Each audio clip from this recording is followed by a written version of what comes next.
Chapter 153. Eh? What's that noise? Ah! The fact that someone had stopped upon hearing the faint sound of a button brushing the wind made the job much easier. There could be nothing simpler than hitting a stationary target. As the button, carried by the wind, released its concentrated force, it zigzagged across the foreheads of 4 men, each of whom promptly collapsed. Either grasped the button that had returned to his hand on the wind and looked back. Keol was standing there, mouth agape in surprise. Remember the third clause of the oath. What? Keol, it's your duty to assist me as far as possible. You haven't forgotten that, have you? You refused to leave when I told you to, so you have to help. Help? What am I supposed to do to help? Keol attempted to retreat, but it was no use. Ydir mercilessly dragged him along to help move the fallen man to a corner. Despite the simplicity of the task, Keol couldn't hide his terrified expression. Do you know who these men are? They are the Crown Prince's attendants. Knocking out the Crown Prince's attendants within the palace. The moment we are caught, we will be executed immediately.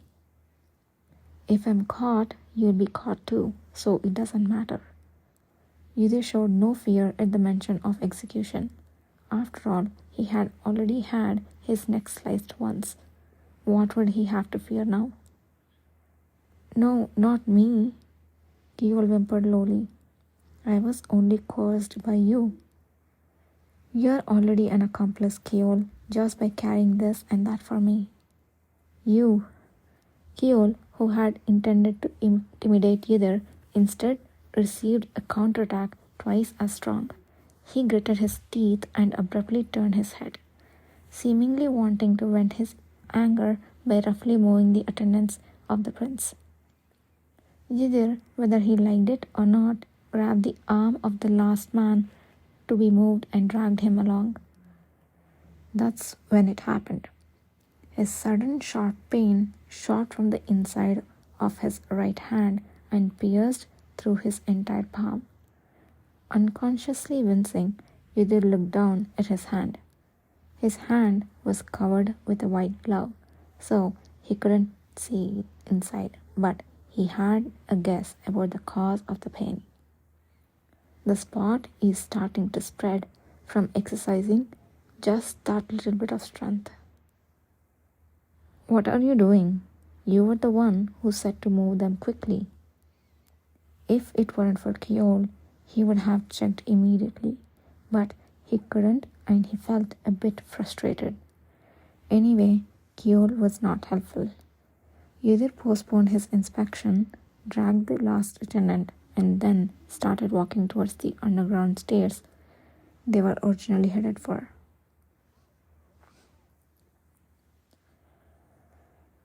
There was always a place where no human footprints could be found, no matter where.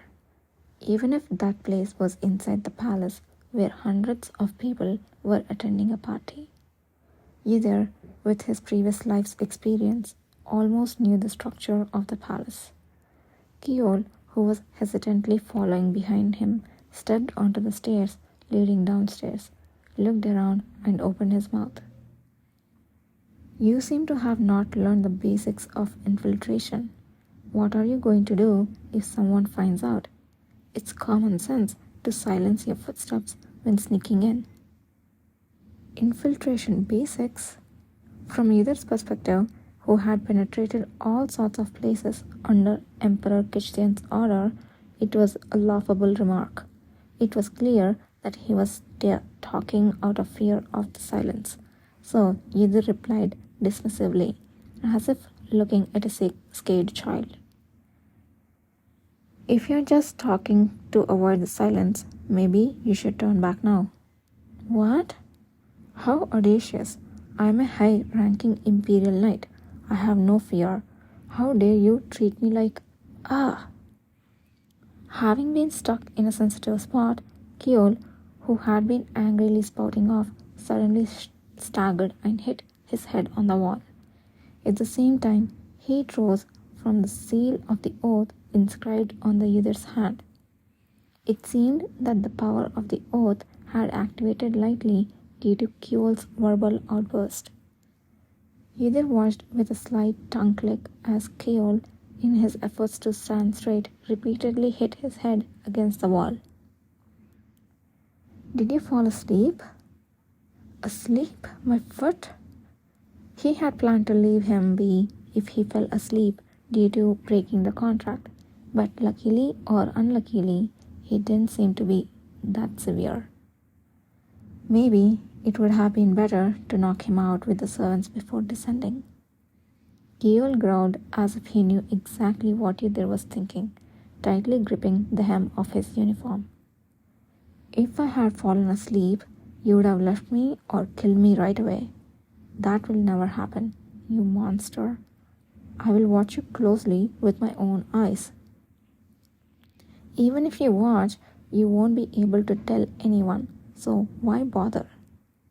Despite having sworn to help and knowing he couldn't act against it, he wondered why he was so furious and insistent on following.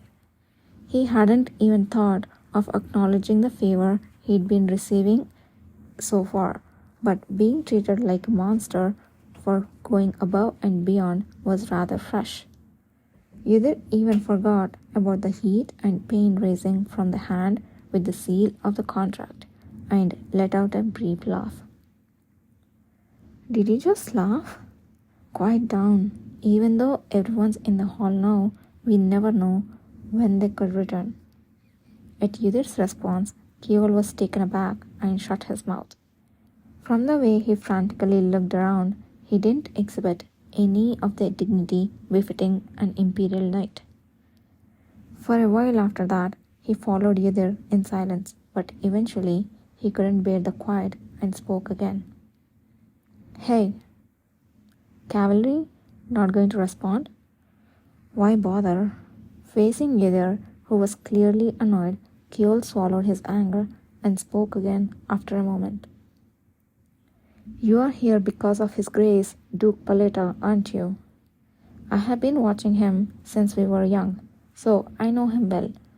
He is inscrutable, whimsical, and indulges in all sorts of debauchery. He is currently immersed in being a commander, but he will soon tire of it. He always does." So what was he trying to say? Finding it wasteful to lend an ear to Kjol's words, Yudhir quickened his pace. Behind him, he could feel Kjol hustling to keep up. While a commoner might be dazzled by his outward appearance, he is not worth dedicating your life to. Do you understand? "Yeah, so?" "There is no need to do something so risky that would lead to execution if caught. Why not devote your powers to our Diarca family instead? My father would recognize your abilities and put them to good use. I guarantee it." He had been so dismissive of Yudhir, yet now he was acknowledging his power. The irony was not lost on Yudhir. He didn't bother looking back as he moved, casually dismissing Kjol's proposition. No need. Frustrating. The Diarca family is renowned for its perfection and greatness. It's far closer to the sun god and far more balanced than the likes of the worthless Apeto, rabble, or the soon-to-be extinct Duke Paleta. The reason His Highness, the Crown Prince, ascended to that position is precisely because his lineage was recognized. Kjol's words, full of pride, bore the signs of the teachings he must have long been subject to. To think they can so casually claim their lineage is superior to the imperial family, it tells me how overconfident they have become. He had a rough idea of their plan. With the death of the Emperor Kelusa and Kishir, the current imperial lineage would end. To prevent this, they adopted a child from one of the 4 ducal families that split from the first emperor, the closest relative. That child was Kachian, which meant the future imperial lineage was said to be the Diarca family. In a few years, the era of the Diarca would begin, and they would take the imperial family's place. It was understandable by either. It was understandable why Uther, who followed Kishir, might appear laughable to them. Sure, if it had been like before, things would have turned out just as you wanted. But this time was different. Even if Emperor Kilusa died prematurely, as in his previous life, Uther had no intention of letting Kashtian Lahore ascend to the throne easily. That was precisely why he was here now. Hey, are you listening? I heard you want me to join the Diarca family. That's right. You must have changed your mind after hearing me, right? What do you say? As soon as we get back, I'll speak to my father. I refuse. What? Uther stopped in his tracks and looked back. Kjol blinked rapidly, taken aback by his sudden focus. Do you really think that given my capabilities, I have never been offered other opportunities? Of all the offers I have received, yours is the least appealing. Countless people had reached out to Uther in his past life, however short or long it may have been. Wherever Uther went, there were always whispers tempting him to join them, promising better conditions than being tied to the position of a cavalry commander who wasn't properly acknowledged. Even when he was imprisoned and facing execution, an emissary from a foreign country who had secretly visited the prison had promised to help him escape immediately if he would just agree to join them. But Uther had turned down all their offers. No sweet words had ever moved his heart. The choice is mine to make, and the one I chose is my commander. That won't change. Leaving only those words behind, Uther turned around again. Fortunately, Kjol seemed at a loss for words, so he didn't bother him further. They should have left it around here, just as I thought. As Uther had predicted, Lenore's corpse was hidden in a seldom visited underground liquor cellar. Uther approached the body, which was crudely wrapped in a white cloth and a cold table. Without any hesitation, he grabbed the edge of the cloth and pulled it down. The horribly bloodied corpse, eyes bulging in a deadly blue pallor, was revealed. It was a ghastly sight, but Uther inspected the body without batting an eye. If he really did use poison that burns the throat, I will have to use fire to find it.